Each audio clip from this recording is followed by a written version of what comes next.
It should be reminded that not every abandoned building is littered with history, especially in the ghetto. While it is true that the East Side was home to high-end white upper-class housing at the turn of the century, the standard of living peaked there.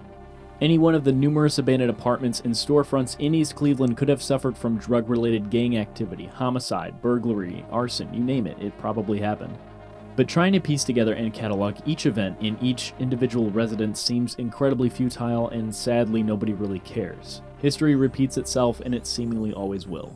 There is one place, however, that somehow captures the hope of the youth stuck on the streets trying to make something of themselves. And it's filled to the brim with cassette tapes. Let's take a look.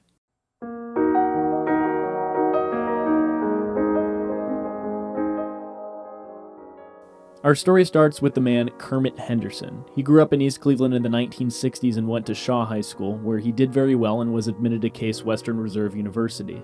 He joined Alpha Phi Alpha fraternity and majored in pre-med and chemistry.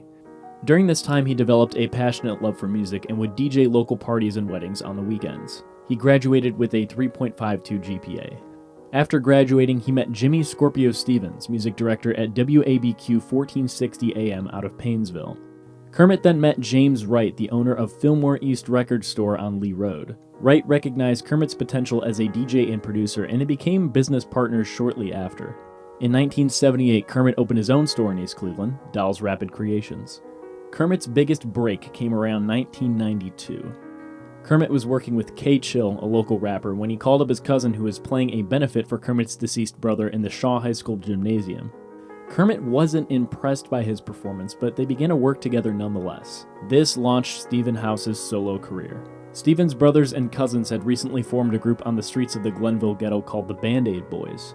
The next year, Kermit took them in and gave them jobs at Doll's Rapid Creations. He also helped them record their first studio album entitled Faces of Death, going by the name Bone Enterprise.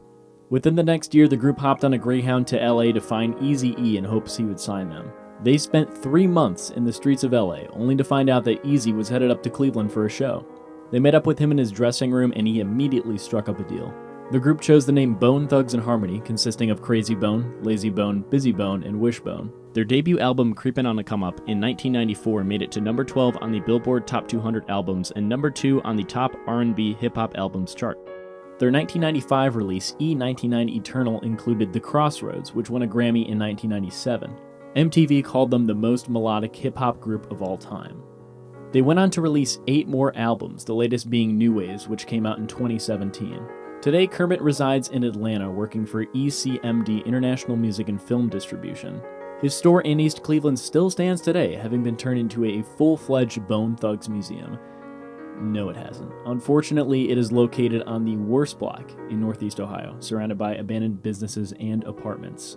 There is no sign, no explanation, no plaque, no business hours, just a brick building with a gaping hole in the side.